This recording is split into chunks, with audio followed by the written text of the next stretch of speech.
Hello. Today I'm going to present one of the communities I actually started my sales journey with to show sales reps how to overcome their own limiting factors and how to actually see more success when it comes to sales. In this case, appointment setting specifically. Having managed and helped people get into the space as well, I've realized especially how important mindset is. Shout out to Tristan. Tristan, he's a fucking G. Helped me out in an insane way when it comes to high ticket sales. So I'm really glad I had him by my side. I appreciate you very much, brother. So I wanted to also do a presentation for the other reps inside of the community that I started out in to hopefully help them become better sales reps and humans in general. I won't yap any longer. I'll get to the presentation now and I'll let you guys enjoy it. If you find it to be helpful, don't hesitate leaving comments about your takeaways. That's it. Enjoy. So I was thinking of coming into HLS dropping some sauce for you guys, and I asked Julius like, okay, what is it that the boys actually need the most help with? And what he said was essentially like just like grit, like having that, well, putting in the work like heavily.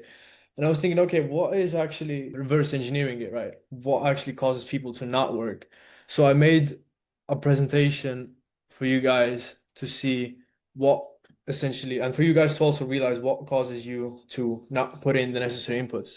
Where does that come from? When it comes to sales, obviously you know that sales is the law of the mirror. You're not going to get paid for more or less than you are actually worth. And before others can see your worth, you have to see your worth first.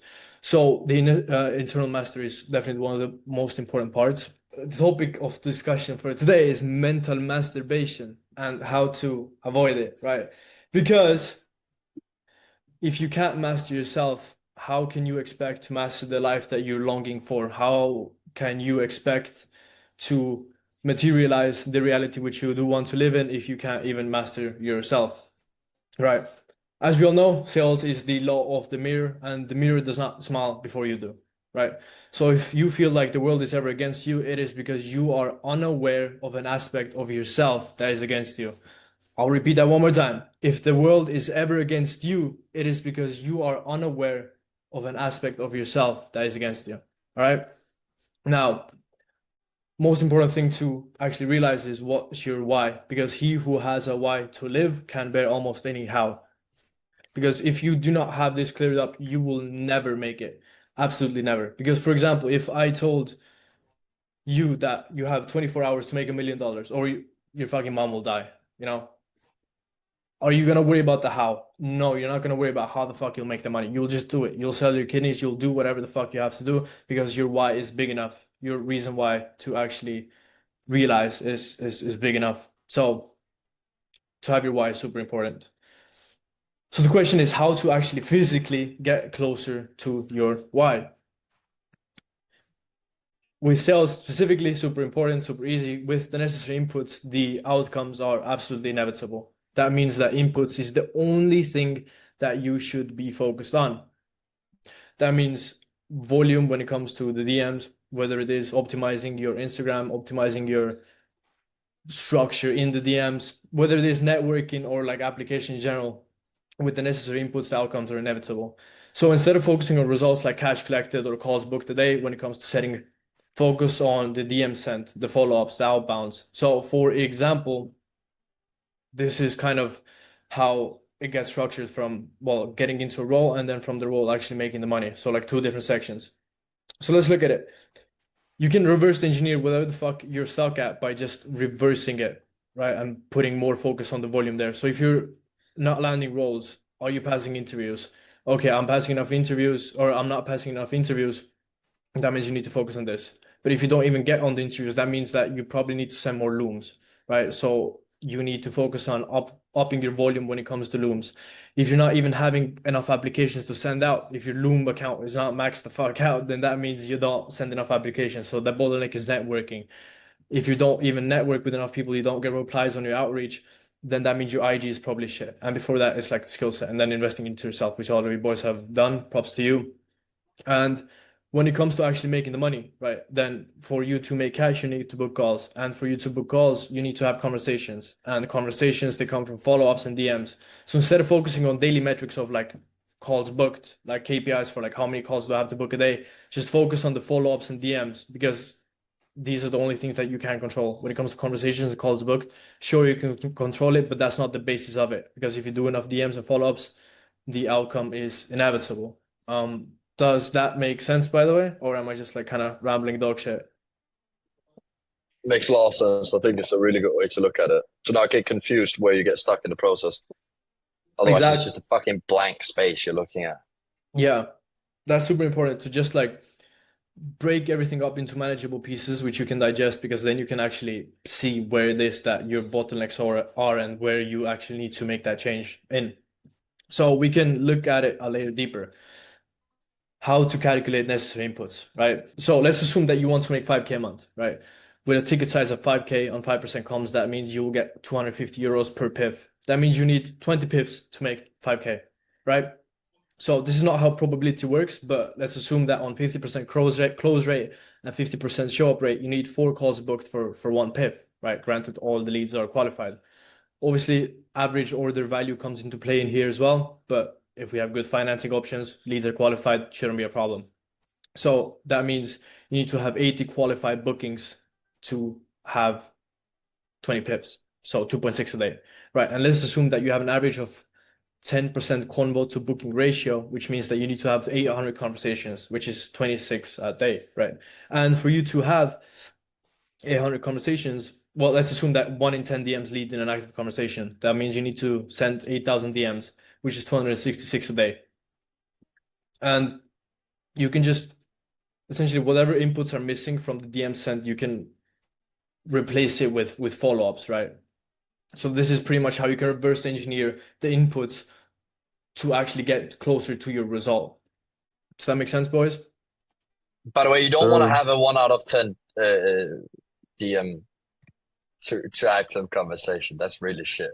By the way, for any of you, I know you've made it out for simple math, but just so you other boys know it, you want to aim for 30-50% reply rate at least, and then definitely like above 25%, I would say, to active convo. With the 10% convo to booking ratio, it can be way higher. One guy told me the best metric is we book in every 10th follower. That's really good though. Yeah. That's really good though. Just for comparison, like on the offer that I was managing on, we ranged from 8% to 13 when it came to convo to booking ratio. And we had like a better DM sent to active conversation ratio. So essentially these metrics are like worsened down in a way. But it also goes to show again, you can just fucking like play with these numbers and you know where to improve on.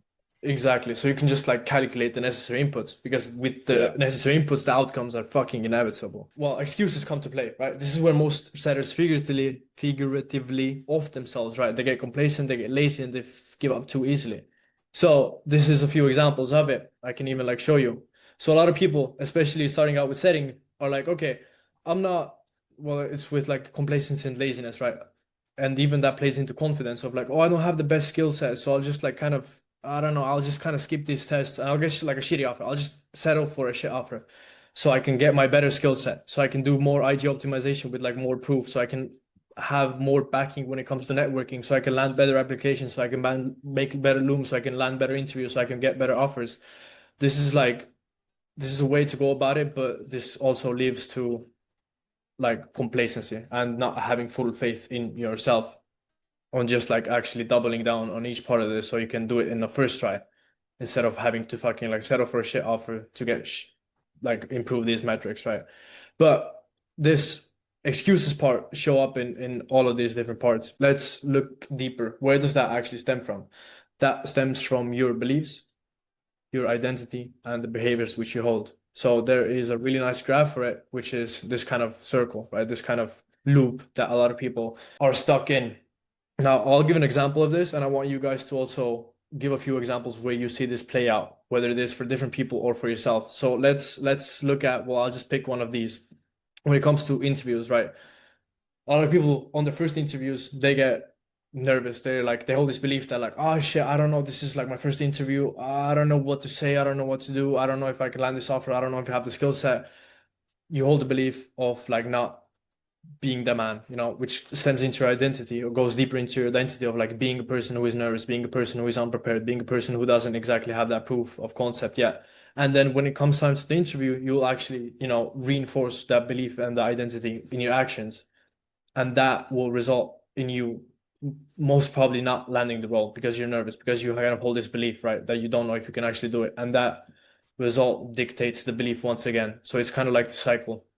And obviously, like when it comes to reps, then it might just seem like, oh yeah, I'll just do more reps and I'll just like get better. But without actually changing the belief and identity which you hold in there of like, oh, now I know what to do next. Now I'll do that better. It won't actually change. So it stems from like the beliefs and the identity which you hold, which shape the actions and the result which you get. And that goes for everything. Do you boys have any examples of where you've seen this play out, or is it like a foreign concept that makes no fucking sense? I don't have a specific example. I feel like this plays out for everything. It's definitely not boring. Okay, I'm glad to hear it's not boring. For example, Robin, with you, I remember when we met, you spoke briefly about this. It's like I asked you like, what is the like next bottleneck for you, right? When we met face to face, and you were like, Yeah. I'm not confident on my ability to speak English, right? Like I don't mean to just put you in the spotlight over here, Yeah. but just as an example, you're like, bro, I don't know, like I'm not too confident when it comes to me speaking English. So we can use this as an example. I'll just put you in the spotlight, bro. Like I love. Yeah. You had this belief of you not speaking English well, right? That stemmed like went deeper into your identity of like I'm the guy who doesn't exactly know English, so I don't know. I feel like nervous and shit, and that led you, or hopefully it hasn't carried on with you, but that would shape the actions which you take of a person who is not confident in their capability of speaking English, and that dictates the result of like, bro, you will just be the guy, and that will reinforce that same belief. So unless you actually make change with that belief and identity, that will remain the same. The biggest thing is just awareness. An example, I remember an example for me personally. Like whenever, I'm sure other people can relate to this as well. Whenever I hit like a PR day, or like let's say like my PR is 5 calls in a day, like my belief is that, oh, this was like a lucky day. Like instead of me thinking like, oh, now I can do that every day. That's something that I think I struggle with when I hit like new records. I have one belief that I'm working on right now as well. It's like, and it's a very interesting game because there's so many variables to it. But I had built up this version of the 2.0 Julius right now. I still hold. And he's like the perfect man. But then everything that's below perfect of good actions I take, in my mind, on the scoreboard, it doesn't even fucking count because it's just expected.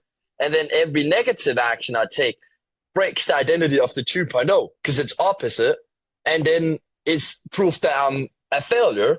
And then all the good actions doesn't count because that's expected. That's the fucking standard because of this imaginary version.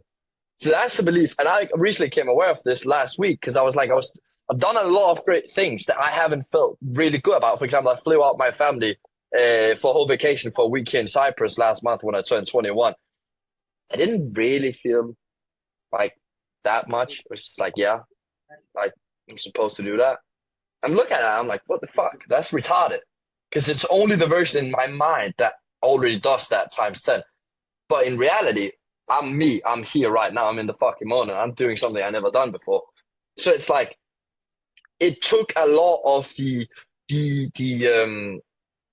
what positive rewards for doing good things, like the good feelings away. And if we don't get rewarded with emotions, with feelings, with like good experiences within ourselves after we do something good, why the fuck would we want to do something good again? Sick. That's beautiful. Yeah, definitely. Especially with emotions, it's like when it comes to good things that you do, you have to realize and like be aware of the things that you do, because that will again reinforce it. Emotions is actually a big part that plays into all of this, because that's what we're all chasing at the end of the day. It's not like the money that doesn't do a shit for us wanting to have freedom. It's just the feeling that we're really chasing to get to that point of being that 2.0. We also have to enjoy the journey along the way, To look at excuses itself, there's a lot of text here, bear with me. Where does it actually stem from? It comes from a lot of fear, whether there's like failure, embarrassment, chains, or responsibility even. Self-protection with ego. This goes for excuses, right? So they shield the ego from like anxiety and potential judgment by shifting blame onto external factors. Cognitive dissonance, which is basically like acting incongruently to the person that you want to be, and that causes like mental friction, right? Learned behavior, which is like externalizing, which just isn't fucking fair. You guys wouldn't do that ever probably in sales, especially in sales, right? For example, like let's say Like it's the biggest thing is acting in congruency with the person that you want to become. Because if you, for example, externalize your responsibility when it comes to time with you to talk to a prospect and they bring up the exact same reasoning of maybe not having enough time or not having enough money or like not being resourceful, then you will buy into their objection and then you will just fucking lose the deal because they sold you on their limiting fucking dog shit instead of you actually holding yourself to a high standard to actually help that other person as well make that change. So congruency is fucking huge, right? Lack of commitment, right? Excuses are often a sign of not wanting something enough rather than laziness. What's your fucking why, right? Better have a big why. Now, to look deeper into it, if success was guaranteed, would you then put in the necessary work? Of course you fucking would, right? If success was guaranteed, who the fuck wouldn't? Kind of a dumb question. But at the end of the day, who is in control of guaranteeing their own success? Bro, it's you. So the man who believes they can is right, and the man who believes they can't is also right. Shapes hugely into identity and what you believe you're actually capable of. Let's look at it deeper. So how to avoid excuses? Biggest thing is awareness, because once you bring awareness, you take responsibility of it and you just can't give it up anymore. You won't let yourself fall into it because you know that you are in control of it, essentially internalizing it. And a few questions I like to ask myself and that have helped me along the way to actually act with congruency is, does this belief serve me or does it hold me back? For example, with me is like something I hold for a quick second is like, okay, I don't know how to get clients for like management. Okay, does that belief serve me or hold me back telling myself that I don't know? Well, if I tell myself that I don't know, then how likely am I to ever know? No, that belief does not fucking serve me. Okay. When it comes to, for example, oh, I just don't know how to land roles. I don't know where to apply. I don't know like where to send applications to. I don't know who to network with. Does that belief serve me or does it hold me back? This literally goes for fucking anything. That was huge for me. Another one, would the 2.0 me do this? If I'm like going down a bad alley, if I'm being lazy or something, if I'm like putting in excuses, I can just think like, okay, the 2.0 version of me that I visualize, that I think about, like, would he do this? If yes, fuck yeah, let's do it. If no, then like, yo, what the fuck are you doing? You know, congruency, right? And the last one is like, am I operating out of a high or a low frequency? So, for example, if I'm in bed, right, fucking brain rotting, it's 10 a.m. and I'm still scrolling Instagram Reels, is this me operating from a higher or low frequency? Low. Okay, motherfucker, time to get out of bed, right? Time to like do something. Comes down to just like being aware, because awareness brings ownership, and once you bring ownership, you cannot ignore it any longer. And that's what causes change to happen. Right.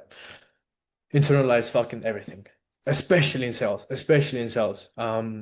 Because if you externalize it, you don't have power over it, and then you can't change anything about it, and then you just give into it. So 80-20, 80% of results that you want come from the 20% of work you are not willing to do. So 80-20 your entire fucking life. Okay. 80-20 rule examples. I have like a few, and I want you guys to come up with your own examples as well. The 20% of work that dictated the 80% of results that I saw when it came to setting specifically was conversation reviews, right? It's like, oh my God, this doesn't directly make me money. This is like, I have to go back and watch back and like reanalyze the work. But that is the biggest needle mover in actually making improvements. So my 80-20 or like my 20 was conversation reviews. Boys, feel free to jump in with some examples of 80-20. Saving money, you should save 20% out of everything you make and let it compound or some shit. Sure. I had the same thing, Tristan, as you know, but with Dylan. I used to always hate jumping on like group calls or like watching content about like all the things they could say and whatnot. But then ever since I started doing all the trainings, I got like so much better, so much quicker. Like I was just on an offer that I've offboarded, right? But I've learned a lot of shit on the group training calls. And now I've just onboarded a new one, thanks to Tristan, by the way, who's got me connected. So shout out. And in my like first 2 days, I've just made 400 quid cash. So, you know, it's like you once you like actually dive into like what you're doing wrong, because for you know, with setting, whether it's DMs or dials, like it's just like a little tweak that can make a massive difference. That's something that you perhaps don't know about, but somebody, especially if you do it with someone, when you go back and look at your DMs, they might know a better way of saying a certain thing. And then they'll just give you that, and then suddenly like everything just sort of like clicks in space, and you make like a massive change when it comes to like either it's, changing their prospects mentality because they might think, oh yeah, everything's a scam. It's like, okay, where did that mentality get you? Because over the last 5 years, you've just told me you've been stuck in the same situation.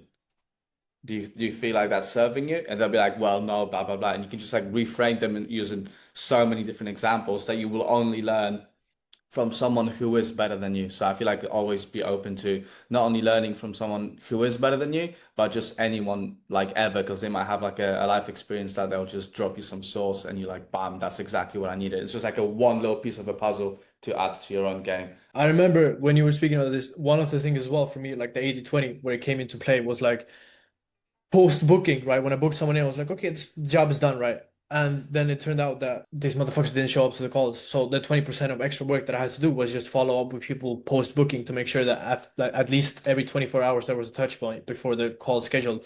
And that like literally doubled the show rate, which meant that I literally doubled my income with doing like 3 follow-up messages. One is doing networking, right? Like if you have the best outreach message, but your Instagram profile is fucking shit, like there's nothing on it. Bro, you could be doing literally months of consistent 50 outreaches a day and get probably nowhere still, just because nobody's responding. You spend a week, few days optimizing it, boom, shit explodes. But also, let's say you have the perfect IG profile, but you're sending these like fucking paragraphs of outreach, and you loom in the outreach and everything like that. Like the definition of a shit outreach. Even if you have a perfect IG profile, people will just look at your outreach and be like, what the fuck? You boys have any questions? Because the main presentation part is pretty much done, finito. What was the biggest mindset shift from going from like kind of like a 1K month close, a 1K month setter, sorry, to going like 3 to 4 or 5K month setting? Yeah, good question. Shit. I remember it pretty vividly, to be fair. I remember I was working literally 16-hour days, like 16-hour days. I did not leave my computer during the day. I just like there was not enough, like there was not physically more volume that I could do. And I like Julius came back me on this, and I was like, okay, something is not like working, because that's what I knew was like volume, but there was not physically more volume I can do. So then I had to take a step back. I had to like actually take a step back and then analyze whether it was my like I had to go through the modules once more and like relearn the skill set and like play the conversations in my head through like different variations. So that came with like the skill set shift, but that same shift within my skill set reinforced the belief that, okay, I actually know what the fuck I'm doing now. And then that confidence and conviction played out to me performing better on like different roles. Because then I had the self-belief, right? Because then I was like, okay, in my head, I've already played every single variations of a single fucking conversation. But a lot of it comes down to conviction. For example, I remember like the second role I think I ever landed was a 1.5K base pay role with setting. And I didn't know setting at all, like nothing. The only thing I just came into the interview with, it was a group interview, was like pure confidence and like sharpness and conviction. And that just radiates. So it's not even more so about, or it's not even that much about what you say and what your skill set is. It's about how you show up as. Because the perceived value is like kind of like it's kind of like a pseudo fucking skill, but it's also, it plays such a huge importance of how you present yourself. Does that answer your question? Yeah, bro, it does. Appreciate it. So that's it. I hope that was helpful to you as well. I'm not selling any course. I don't have nothing to sell you yet. I'm not planning on at least doing so. If you have any takeaways, leave them in the comments. If not, that's also fine. See you soon. Bye-bye.